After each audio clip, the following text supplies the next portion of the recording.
দেখুন এখানে গতকাল থেকে যেভাবে বৃষ্টি হচ্ছে রাত 9টা থেকে ভোর পর্যন্ত, তার আগেও হয়েছে, কিন্তু গতকালের বৃষ্টিতে এত পরিমাণ বৃষ্টিপাত হয়েছে যেটা স্বাভাবিকের থেকে অনেকটা বেশি। এই বৃষ্টির ফলে বহরমপুরে বেশ কিছু ওয়ার্ড আপনার ক্ষতিগ্রস্ত হয়েছে। তার মধ্যে আর যেগুলো পথ চলতি জায়গা, প্রচুর মানুষ যেখানে যাতায়াত করে, ব্যবসায়িক জায়গা, যেমন গির্জার মোড়ের এই পোর্শনটা, এখান থেকে বিবেকানন্দ ব্যায়াম সমিতি ঋত্বিক সদন পর্যন্ত, ওদিকে আমাদের সমবায়িকার মোড় থেকে আরম্ভ করে ওই যে কুন্ডুরু নার্সিংহোম পর্যন্ত, আরও কিছু কিছু জায়গা আছে এবং কিছু কিছু বস্তি এলাকায় আপনার 22 নম্বর ওয়ার্ড, 19 নম্বর ওয়ার্ড, 20 নম্বর ওয়ার্ড, এসব অঞ্চলে 18 নম্বর ওয়ার্ড, এগুলো খুব এফেক্টেড হয়েছে।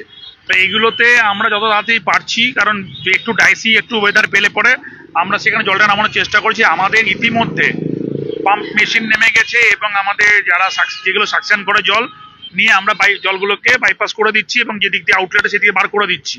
ঠিক এগুলো আস্তে আস্তে জলটা কমছে, কিন্তু একটু বৃষ্টিটা কমা দরকার আছে। না কমলে পরে আমরা হয়তো করে দিয়ে যাচ্ছি, আবার বৃষ্টি হয়ে গেল, এটা তো আমাদের হাতে নেই।